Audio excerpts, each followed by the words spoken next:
How you doing, everyone? Welcome back. This is Eva, this pretty girl right here. She doesn't want to be up here right now. She wanted to come up, and then I started recording, and she wanted down. She wants no part of that. But, before I hit the play button, or the record button, or whatever you want to call it, she decided she wanted to be up here with me. We were actually just playing fetch a minute ago. Yeah, a cat that plays fetch. But that's alright. I mean, she's a good kitty. She is actually the reason that we have her specifically. We actually, my wife and I, we had our dog Molly and our cat George. And then, I don't know what that cat just did over there. But anyway, we started fostering kittens.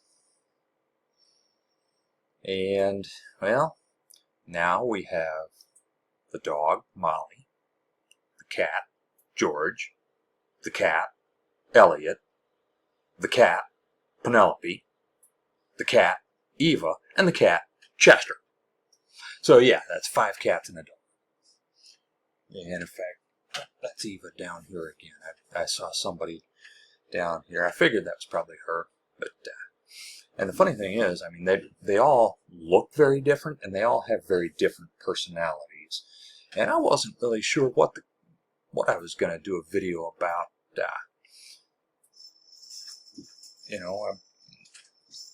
Definitely keeps us entertained. That's for sure. You may notice, by the way, I've got a different background from what I had earlier when I was recording basically the same spot, just right there. I was in a chair over there instead of this one. So that hutch, yeah, that hutch is just right there. I don't think I like recording in front of that hutch, mainly because of the reflections that are kind of distracting for me. I mean, I see, this light fixture that's above me reflecting in it.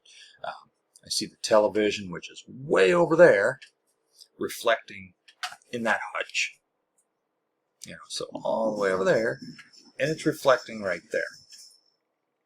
And it shows up. So, I don't know. I would like to be recording outside, but if I open this curtain, it's dark out there, right? It's dark out there. Plus, it rained. Everything is wet. I don't want to sit on wet outdoor furniture. Don't want to do it. Plus, it's dark. You wouldn't be able to see me anyway. But then again, that's probably a bonus, isn't it? I mean, would you want to... I don't even want to look at me, but yet you're here watching me. So,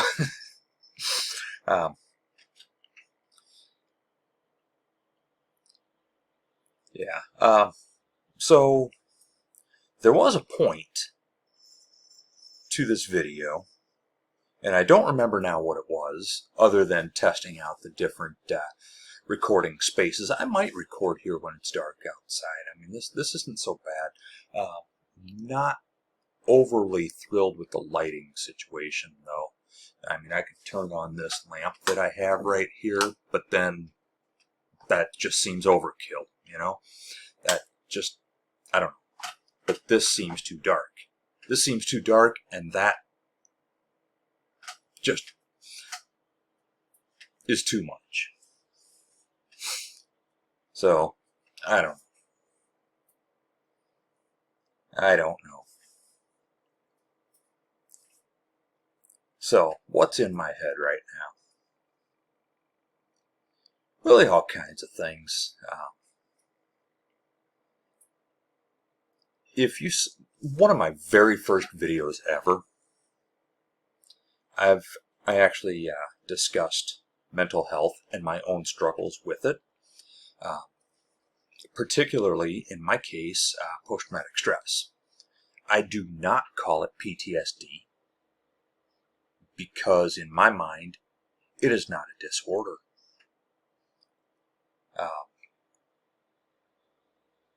It can be. I mean, it certainly can be, but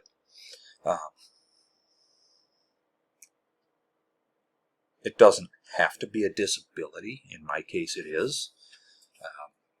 For a lot of people, it is. It doesn't have to be. And it's not obviously a physical disability. It's a mental disability. But that doesn't mean that you're incapable of. It doesn't mean that your brain doesn't work. It just means that it's been changed. It's been altered. It's been rewired. One of the best ways to describe it. Is imagine your brain is a filing cabinet, right?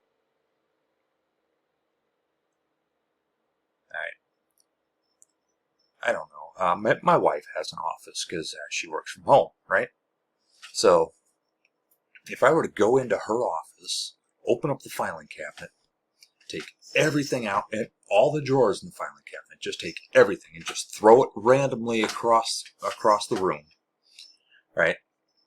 And then just with no care to what goes where, just start stuffing everything back into the filing cabinet.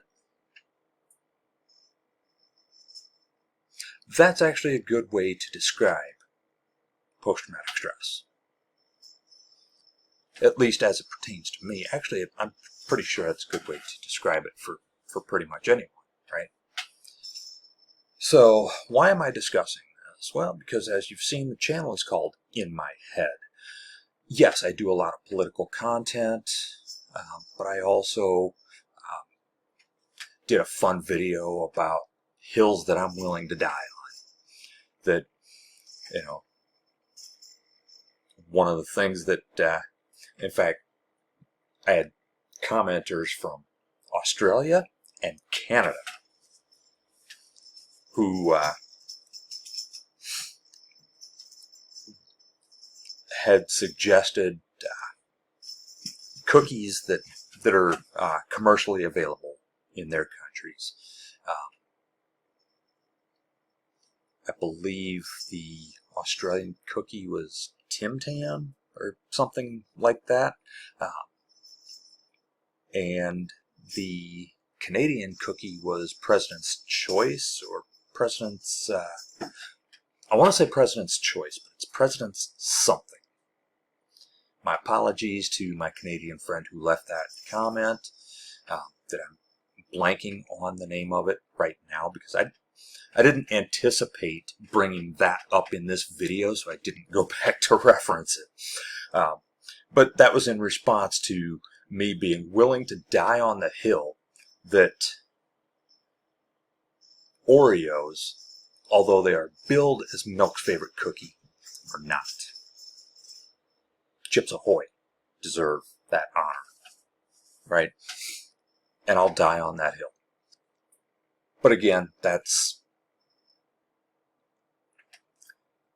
just referencing back to another video just to give you an idea of what my content will be, right?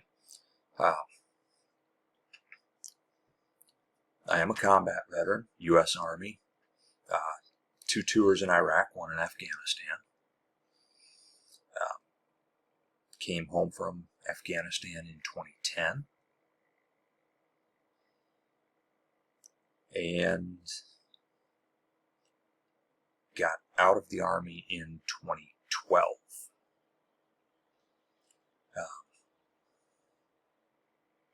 I'd have to say that Afghanistan was the worst of my 3 deployments.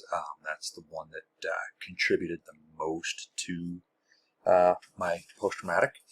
But my first tour in Iraq was also a big contributor to that. My relationship with my ex-wife was also a major contributor.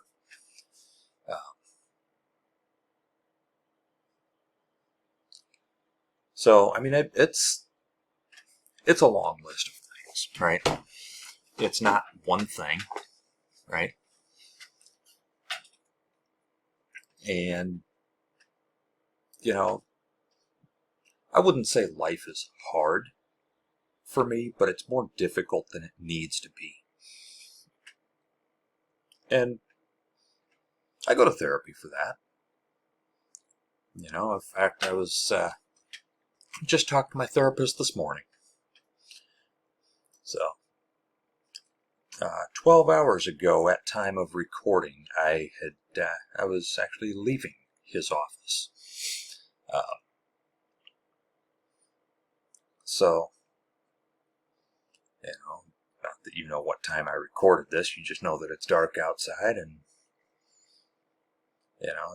it's nighttime here in Iowa. But yes, mental health is something that I struggle with, and I'm going to use this platform to advocate for mental health, because I believe I have a responsibility to do that.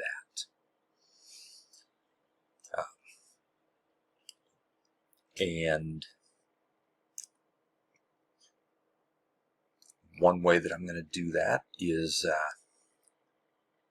reminding you that 988, at least in the United States, 988 is the number if you are in a mental health crisis. You are never alone. If you can't remember 988, everybody knows 911. That is also that's also an important resource. So if you can't remember that, and if your country has something similar to 911, in which here in this country that is just, it's an emergency number where basically you dial 911, you get police, fire department, ambulance, whatever it is, right? For whatever situation, if you have an emergency, and so 988 is for a mental health emergency. And if your country has something similar that I'm not aware of, please take advantage of that if you need it, right? Politicians will tell us all the time that, well, it's, as far as like violence in our society, particularly as it pertains to mass shootings and school shootings in particular, it's a mental health issue. And yet they still won't fund mental health treatment. So since our politicians don't want to take care of it, we need to take care of ourselves, right? Take care of each other. Check in with people, right? Because mine has gotten to the point where I've been hospitalized,